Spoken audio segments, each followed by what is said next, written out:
inaasikaso na rin ng Bureau of Immigration ng pagpapauwi sa bansa ng naarestong si dismissed Mayor Alice Go. Mula sa tanggapan ng Bureau of Immigration sa Maynila, nasa frontline ng balitang yan si Ria Fernandez. Ria, ito nga sinasabi ng PNP, target nila mapauwi ngayon sa bansa si Alice Go. Anong sinasabi dyan ng mga opisyal ng BI? Ruth, pinaplansya na ng Bureau of Immigration ang pagpauwi dito sa Pilipinas kay dismissed Bamban Tarlac Mayor Alice Go. Yan ay matapos mahuli ng Indonesian authorities kaninang madaling araw sa Tangerang, Banten.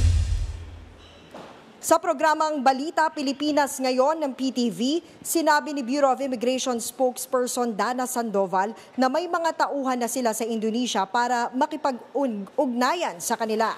Oras na maayos, agad din daw nilang ipaalam sa publiko ang detalye ng biyahe pabalik dito sa bansa ni Go. Pagdating ni Go rito, idederecho rin daw siya sa BI para sa booking procedures gaya ng pinagdaanan ng kanyang umano'y kapatid na si Sheila Go.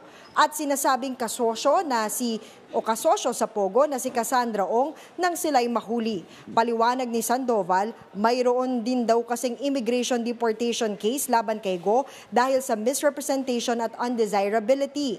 Kaninang 1:30 a.m. oras dito sa Pilipinas nang mahuli ng mga pulis sa Indonesia si Go sa kanyang inuupahang hotel sa Banten.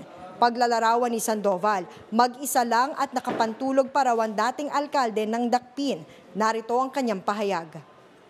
Tingin po natin talagang tinuring na siya na illegal alien ng Indonesian authorities. Kasi nagpadala po tayo ng information sa kanila na siya po ay isang wanted, meron po siyang arrest warrant na pending dito po sa Pilipinas.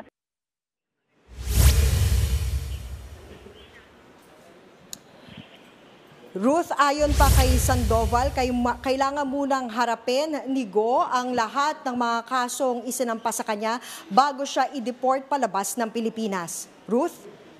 Ria, meron din bang update daw yung Indonesian authorities kung nasa naman itong kapatid ni Alice na si Wesley Go?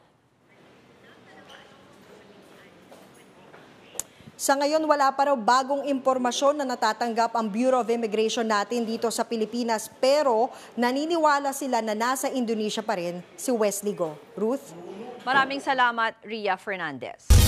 Mga kapatid, ako po si Ruth Cabal. Maging maalam at may pakialam sa mga may init at rumaratsadang balita sa Frontline Express. Para maging updated sa balitaan, mag-subscribe lang sa social media pages ng News 5.